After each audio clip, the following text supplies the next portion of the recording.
وہ رائفل برداروں سمیت دروازہ کھول کر کمرے میں داخل ہوا۔ اگلا ہی لمحہ نہایت حیرت انگیز تھا۔ کمرے کے عین وسط میں لیلا کھڑی قہر آلود نگاہوں سے انہیں دیکھ رہی تھی، جبکہ وہ اسے خاور کے ساتھ کمرے میں باندھ کر آئے تھے۔ اسے گولی مار دو، حشمت بیگ چیخا اور رائفل برداروں نے رائفلوں کی نال کا رخ اس کی طرف کر دیا۔ اسی وقت لیلا غائب ہو گئی اور وہ سب بھونچ کے رہ گئے۔ ایک رائفل بردار کے ہاتھ سے رائفل نکلی اور اس کا دستہ اس کے سر پر پڑا تو وہ تیورا کر گرا اور ساکت ہو گیا۔ اس کی کھوپڑی کسی تربوز کی طرح چٹک چکی تھی۔ بھاگو! حشمت بیگ چیخا، فیروز خان اور زندہ بچ جانے والے ایک رائفل بردار سمیت کمرے سے باہر نکلا۔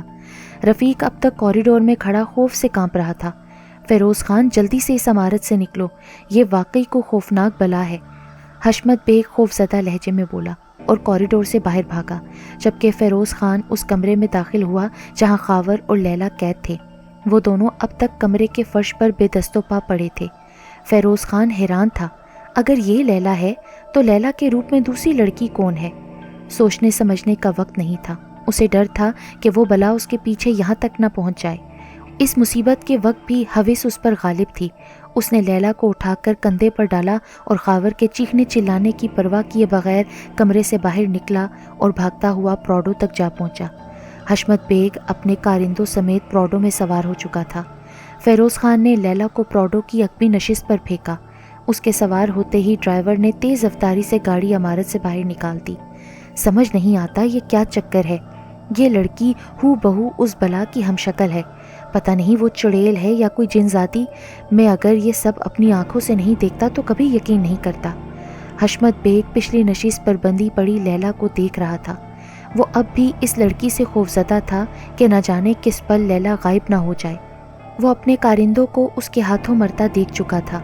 میری مانو تو اس لڑکی کو گولی مار کر راستے میں پھینک دو، یہ وہی چڑیل ہے، رفیق خوفزدہ لہجے میں بولا۔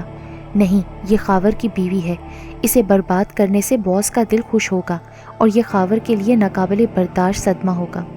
فیروز خان نے اپنے ناپاک عزائم واضح کیے۔ پراڈو اب مضافات سے نکل کر شہری حدود میں داخل ہو چکی تھی۔ اچانک انہیں پراڈو میں سانپ کی پھنکار سنائی دی۔ وہ خوف سے اچھل پڑے۔ گاڑی روکو، حشمت بیگ چلایا۔ ڈرائیور نے ایک جھٹکے سے گاڑی روک دی۔ پراڈو کی عقبی نشست سے ایک دہشت ناک سانپ نکلا اور برقی سرعت سے رفیق کی پنڈلی پر ڈس لیا۔ وہ دل دوز انداز میں چیخا اور نیچے گر پڑا۔ وہ لیلا کو بھول کر پراڈو سے نکلے اور چیختے ہوئے ایک طرف بھاگنے لگے۔ سانپ اب لیلا کے روپ میں آ چکا تھا۔ عقبی نشست پر بندی لیلا حیرت اور خوف سے سانپ کو اپنی ہم شکل کے روپ میں دیکھ رہی تھی۔ اس نے لیلا کے ہاتھ پاؤں کھولے، منہ پر سے ٹیپ ہٹایا اور بولی، مجھ سے ڈرو مت، میں تمہیں کوئی نقصان نہیں پہنچاؤں گی۔ ہم اس وقت شہری حدود میں ہیں، تم گاڑی سے نکلو اور رکشہ ٹیکسی میں بیٹھ کر اپنے گھر چلی جاؤ، مجھے ابھی خاور کو بھی آزاد کرانا ہے۔ یہ دیکھ کر لیلا کا خوف سے برا حال تھا۔ اس کے ذہن میں بہت سے سوالات مچل رہے تھے کہ اس کی ہم شکل یہ خوفناک لڑکی کون ہے، اس کا خاور سے کیا تعلق ہے۔ خاور لیلا کی محبت تھا۔ ٹرین میں پہلی ملاقات کے بعد سے وہ اسے چاہنے لگی تھی اور دن رات دعائیں کرتی تھی کہ خاور سے اس کی دوبارہ ملاقات ہو جائے۔ پھر ایک روز اسے لبنہ کی زبانی معلوم ہوا، کچھ لوگ اسے اغوا کر کے لے جا رہے تھے کہ خاور نے اسے بچایا، اور یہ بھی بتایا کہ خاور عجیب بہکی بہکی باتیں کر رہا تھا کہ لیلا اس کے گھر میں ہے اور اس کی بیوی ہے۔ آج لیلا مارکیٹ گئی تھی کہ سڑک پر اسے زبردستی اغوا کر لیا گیا۔ اغوا کرنے والوں نے اسے کلوروفارم میں بھیگا رومال سنگھا کر بے ہوش کر دیا۔ اسے جب ہوش آیا تو اس کے قریب ہی خاور بھی بندھا ہوا تھا۔ اسے حیرت اس بات پر بھی تھی، حشمت بیگ اور فیروز خان اسے خاور کی بیوی کہہ رہے تھے۔ خوف کے باعث اس کی ہمت نہیں پڑ رہی تھی کہ اپنی ہم شکل سے کچھ پوچھتی۔ وہ خاموشی سے پراڈو سے اتر گئی۔ ادھر پراسرار لیلا ڈرائیونگ سیٹ پر بیٹھی اور تیز رفتاری سے گاڑی چلاتی۔ عمارت کے سامنے پہنچ کر وہ پراڈو سے اتری اور اس کمرے میں جا پہنچی جہاں خاور بندھا پڑا تھا۔ خاور حیرت سے اسے دیکھ رہا تھا۔ اس نے خاور کے ہاتھ پاؤں کھولے۔ تم ان کے چنگل سے کیسے نکلی؟ تمہیں تو فیروز خان اٹھا کر لے گیا تھا نا؟ یہ وقت ان باتوں کا نہیں خاور، اس وقت یہاں سے نکلو، میں راستے میں تمہیں سب کچھ بتا دوں گی۔ یہاں کسی بھی وقت حشمت یا اس کے کارندے آ سکتے ہیں۔ وہ دونوں عمارت سے باہر نکلے اور پراڈو میں سوار ہو گئے۔ خاور نے گاڑی تیز رفتاری سے آگے بڑھائی اور پوچھا، اب بتاؤ، میں تو تمہیں گھر چھوڑ کر آیا تھا، پھر تم مارکیٹ کیوں گئی تھی؟ میں وہاں ضرورت کا کچھ سامان لینے گئی تھی کہ یہ خبیث وہاں پہنچ گئے۔ آگے کے حالات تم جانتے ہی ہو۔ پھر یہاں سے یہ مجھے اغوا کر کے لے جا رہے تھے کہ راستے میں ایک سانپ نمودار ہوا اور اس نے ان کے ایک ساتھی کو ڈس لیا۔ وہ مجھے چھوڑ کر بھاگ گئے۔ حیرت انگیز طور پر سانپ نے میری ہم شکل لڑکی کا روپ دھار لیا۔ وہ ہو بہو میری ہم شکل تھی۔ مجھے تو لگتا ہے وہ کوئی جن تھی۔ اس نے مجھے کوئی نقصان نہیں پہنچایا اور غائب ہو گئی، لیلا نے کہا، اور خاور اسے ناقابل یقین نگاہوں سے دیکھنے لگا۔ مجھے حیرت ہے یہ جن لڑکی کون ہے، لیکن ایک بات تسلی بخش ہے کہ وہ ہماری ہمدرد ہے۔ اس روز اس نے ہمیں گھر پر فیروز خان کے کارندوں اور الیاس سے بچایا اور آج یہاں ہماری مدد کی۔ وہ تمہارے روپ میں گھومتی ہے شاید، اس لیے یہ لوگ تمہیں جن سمجھتے ہیں، اور اس روز وہ جوگی بھی یہی کہہ رہا تھا نا؟ تمہیں فکر مند ہونے کی ضرورت نہیں ہے خاور، وہ ہمیں نہیں بلکہ ہمارے دشمنوں کو نقصان پہنچا رہی ہے، لیلا نے کہا، اور وہ خاموش ہو گیا۔ شہری حدود میں داخل ہوتے ہی خاور نے پراڈو روکی اور نیچے اتر کر ٹیکسی کے ذریعے گھر پہنچے۔ سریا بیگم ان کی طرف سے پریشان تھیں۔ ان کے پوچھنے پر بھی خاور نے سچ نہیں بتایا اور کہا کہ وہ گھومنے گئے تھے۔ وہ سچ بتا کر انہیں پریشان نہیں کرنا چاہتا تھا۔ فیروز خان اور حشمت بیگ اس دور دراز کے جنگل میں ایک جھونپڑی میں موجود تھے۔ ان کے سامنے جوگی بیٹھا اپنی سرخ آنکھوں سے انہیں گھور رہا تھا۔ فیروز خان کے اس جوگی سے دیرینہ تعلقات تھے۔ وہ کبھی کبھار جادو ٹونے کے لیے اس سے رابطہ کرتا تھا۔ اس وقت بھی وہ حشمت بیگ کو اصرار کر کے یہاں لایا تھا۔ فیروز خان، کیا مسئلہ ہے؟ جوگی نے پوچھا۔ جناب، ہمیں ایک چڑیل نے پریشان کر رکھا ہے، فیروز خان نے کہا اور اسے تمام تفصیل سے آگاہ کر دیا۔ جوگی نے کچھ لمحوں کے لیے اپنی آنکھیں بند کی اور پھر بولا، وہ چڑیل نہیں، ایک جن ذاتی ہے۔ وہ خاور پر عاشق ہے۔ اس نے خاور کو پانے کے لیے انسانی روپ دھارا اور اس کی محبوبہ لیلا کی شکل اختیار کر لی۔ وہ جانتی تھی کہ خاور لیلا سے محبت کرتا ہے۔ خاور اسے اپنے گھر لے آیا اور لیلا سمجھتے ہوئے اس سے شادی کر لی۔ میں نے اس جوڑے کو کوہسار مری میں دیکھا تھا۔ میں لیلا کو دیکھتے ہی سمجھ گیا تھا کہ یہ انسان نہیں، جن ذاتی ہے، لیکن خاور اس کے معاملے میں کسی بات کو ماننے پر تیار نہیں تھا۔ میں اس جن ذاتی کو قابو کرنے کے لیے خاور کے گھر بھی گیا تھا۔ اسے قابو کر لیتا، مگر اتنے میں خاور وہاں پہنچ گیا۔ نہ جانے خاور کے پاس ایسی کیا چیز ہے کہ میرا ہر جادو، ہر عمل اس پر بے اثر رہا۔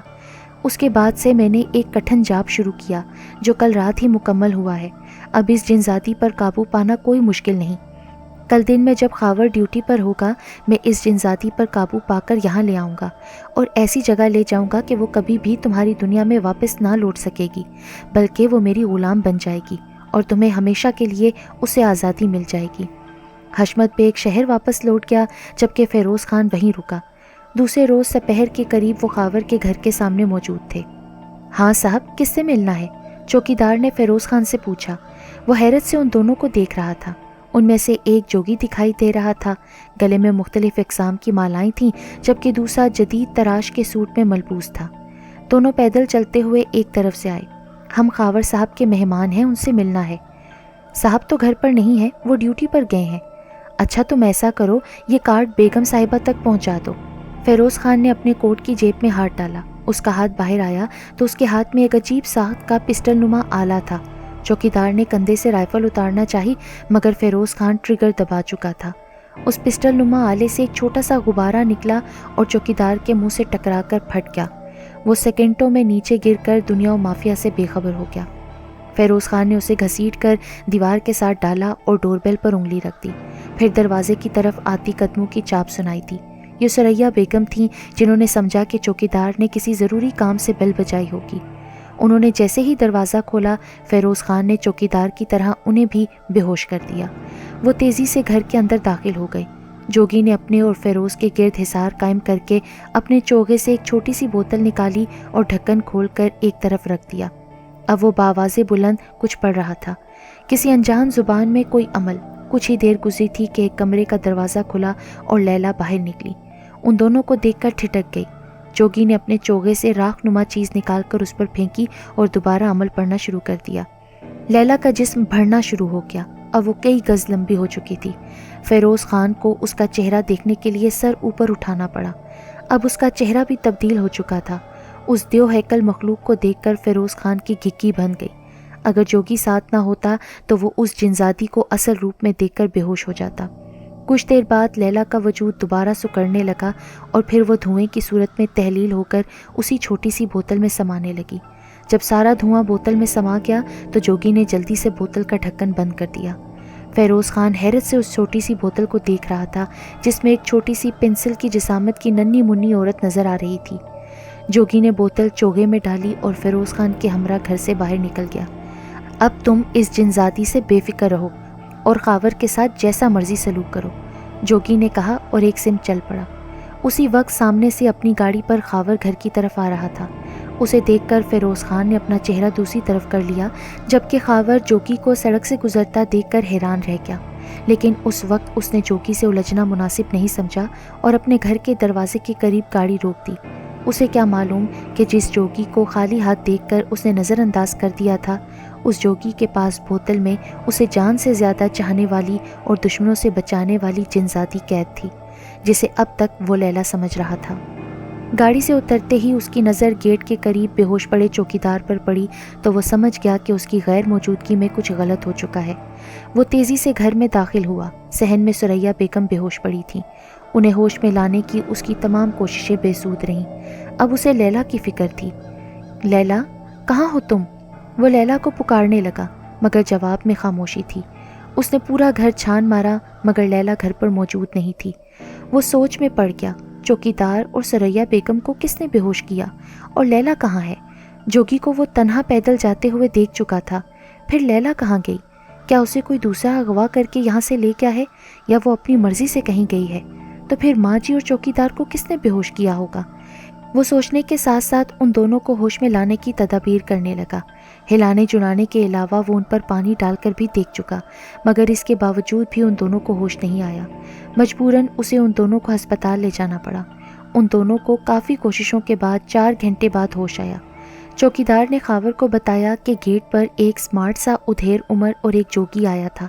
اس شخص نے کوئی عجیب ساخت کی گن نکال کر ٹریگر دبایا تھا اور وہ بے ہوش ہو گیا۔ یہی بیان ثریا بیگم نے بھی دہرایا۔ ان کے بتائے ہوئے حلیہ فیروز خان اور جوگی سے مشابہت رکھتے تھے۔ FIR ان دونوں کے نام درج کی گئی۔ خاور کی سمجھ میں نہیں آ رہا تھا کہ لیلا کو کہاں ڈھونڈے۔ فیروز خان اور جوگی گدھے کے سر سے سینگ کی طرح غائب تھے۔ لے دے کر حشمت خان کا نام ذہن میں آتا تھا لیکن اس کے خلاف کوئی ثبوت نہیں تھا اور بغیر کسی ٹھوس ثبوت کے اس پر ہاتھ ڈالنا ناممکن تھا۔ اس نے اس عمارت کو بھی چیک کیا جہاں ایک بار اسے اور لیلا کو اغوا کر کے لے جایا گیا تھا، لیکن اس عمارت کے دروازے پر موجود بڑا سا تالا اس کا منہ چڑھا رہا تھا۔ وہ احاطے کی دیوار پھلانگ کر عمارت میں داخل ہوا اور پوری عمارت کی تلاشی لی مگر یہاں کوئی بھی ذی نفس موجود نہ تھا۔ وہ مایوس ہو کر عمارت سے باہر نکل گیا۔ اس نے پولیس کے مخبروں کی بھی مدد حاصل کی جنہوں نے اسے بتایا کہ لیلا حشمت بیگ کے کسی ٹھکانے پر نہیں جبکہ فیروز خان روپوش ہے۔ وہ حیران و پریشان تھا کہ لیلا کو زمین کھا گئی یا آسمان نکل گیا۔ جوگی بھی غائب تھا۔ لیلا کو غائب ہوئے 2 روز گزر چکے تھے۔ ان 48 گھنٹوں میں اس نے زندہ رہنے کے لیے برائے نام کھایا، کپڑے وہی پہن رکھے تھے۔ انسان کی کوئی قیمتی چیز کھو جائے تو وہ پریشان ہو جاتا ہے۔ لیلا تو پھر اس کی بیوی اور محبت تھی۔ انسان مرے ہوئے کو بھول سکتا ہے لیکن دنیا کی بھیڑ میں کھو جانے والوں کو نہیں بھول سکتا۔ 2 روز بعد وہ انجام سے بے پرواہ ہو کر حشمت بیگ کے آفس جا پہنچا۔ دیکھو حشمت بیگ، دشمنی ہمارے درمیان ہے۔ تم میرے باپ کے قاتل ہو۔ جس روز میرے ہاتھ ثبوت لگا تم جیل کی سلاخوں کے پیچھے ہوگے۔ تمہاری بہتری اسی میں ہے کہ اگر لیلا کو تم نے اغوا کرایا ہے تو تم اسے چھوڑ دو۔ وہ حشمت بیگ کے سامنے بیٹھا اس کی آنکھوں میں آنکھیں ڈال کر کہہ رہا تھا۔ ان دونوں کے درمیان میز حائل تھی۔ مسٹر خاور، میں تمہاری گیدڑ بھکیوں سے ڈرنے والا نہیں۔ اگر لیلا میرے پاس ہوتی تو میں تمہیں چیلنج دے کر کہتا کہ ہمت ہے تو اسے چھڑا لو۔ پہلے ہی میں نے جب اسے اغوا کروایا تھا تو سریعام ایسا کیا تھا۔ اس کے تم خود گواہ ہو۔ نہ ہی میں تم سے ڈرتا ہوں، نہ ہی تمہارے جیسا معمولی پولیس آفیسر میرا کچھ بگاڑ سکتا ہے۔ خاور خاموشی سے اس کے آفس سے نکل گیا۔ وہ لیلا کی تلاش میں سچ مچ کا مجنوں بن چکا تھا۔ غرض کہ اس نے لیلا کو ہر جگہ ڈھونڈا۔ چھٹے روز اسے یاد آیا، ٹرین میں پہلی ملاقات میں لیلا نے اسے بتایا تھا کہ وہ اور لبنہ فاطمہ جناح یونیورسٹی میں زیر تعلیم رہ چکی ہیں۔ وہ لیلا کے ماضی کے بارے میں جاننا چاہتا تھا کہ شاید اس طرح اسے لیلا کی تلاش میں مدد ملے۔ وہ یونیورسٹی جا پہنچا۔ پرنسپل ایک ادھیڑ عمر اسمارٹ سی خاتون تھی۔ خاور ان کے سامنے جا بیٹھا۔ میڈم، اس یونیورسٹی میں میری وائف لیلا اور اس کی فرسٹ کزن لبنہ زیر تعلیم رہ چکی ہیں۔ میری وائف پچھلے چند روز سے لاپتہ ہے۔ میں لیلا اور لبنہ کے پیرنٹس کا ایڈریس جاننا چاہتا ہوں۔ مسٹر، مجھے حیرت ہے، آپ کا کہنا ہے کہ لیلا آپ کی بیوی ہے اور آپ اس کا ایڈریس جاننے کے لیے یونیورسٹی آئے ہیں۔ میڈم حیرت سے دیکھتے ہوئے اسے بولی اور خاور نے اسے مختصر الفاظ میں لیلا کی روداد سنا ڈالی جسے میڈم حیرت اور دلچسپی سے سنتی رہیں۔ مجھے تو ایسا لگ رہا ہے کہ آپ مجھے کوئی فلمی کہانی سنا رہے ہیں۔ بہرحال میں آپ کو لیلا کے پیرنٹس کا ایڈریس نہیں دے سکتی، یہ ہمارے رولز کے خلاف ہے۔ میڈم یہ کسی کی زندگی کا معاملہ ہے، ہو سکتا ہے اس طرح مجھے لیلا کی تلاش میں کوئی مدد مل جائے۔ میں چاہتا تو سرکاری حیثیت سے بھی آپ سے پوچھ سکتا تھا، لیکن میں آپ سے ریکویسٹ کر رہا ہوں، پلیز، یہ میری زندگی اور موت کا معاملہ ہے۔ لیلا کے باپ کا نام ہارون کمال جبکہ لبنہ کے باپ کا نام سجاد علی تھا۔ سب سے پہلے وہ لیلا کے گھر پہنچا۔ وہاں گیٹ پر لگا تالا دیکھ کر اسے مایوسی ہوئی۔ اس نے قریب ہی دوسرے مکان کی ڈور بیل بجائی۔ دروازہ ایک بوڑھے شخص نے کھولا اور اسے سوالیہ نظروں سے دیکھنے لگا۔ جناب، میں آپ کے پڑوسی ہارون کمال صاحب سے ملنے آیا تھا، ان کے گھر پر تالا لگا ہوا ہے۔ بیٹا، پچھلے ہفتے ہارون کمال صاحب کا انتقال ہو گیا تھا، ان کی اہلیہ اپنی اکلوتی بیٹی کو لے کر گاؤں چلی گئی ہیں۔ بوڑھے کا جواب سنتے ہی خاور حیران رہ گیا۔ لیلا نے اس سے کہا تھا کہ اس کے والدین کا انتقال ہو چکا ہے، لیکن اس نے جھوٹ کیوں کہا تھا؟ اور پھر یہ بزرگ بتا رہے تھے کہ ہارون کمال کی بیوی اپنی بیٹی کے ساتھ گاؤں چلی گئی ہے۔ یہ گورکھ دھندا اس کی سمجھ سے بالاتر تھا۔ بیٹا، شاید تم ان کے رشتہ دار ہو؟ جی، میں ان کا داماد ہوں۔ پر لیلا بیٹی کی تو ابھی شادی نہیں ہوئی، نہ ہی اس کی کسی سے نسبت طے ہوئی ہے۔ بوڑھے نے اسے مشکوک سی نگاہوں سے دیکھا اور کہا۔ خاور کا تو دماغ چکرا گیا، وہ وہاں سے پلٹا۔ اب اس کا ارادہ لبنہ کے گھر جانے کا تھا۔ وہ ذہنی طور پر خاصا اپسیٹ ہو چکا تھا۔ اگر لیلا اپنی مرضی سے اپنی ماں کے ساتھ گئی ہے تو پھر جوگی اور فیروز خان نے اس کی ماں اور چوکیدار کو کیوں بے ہوش کیا؟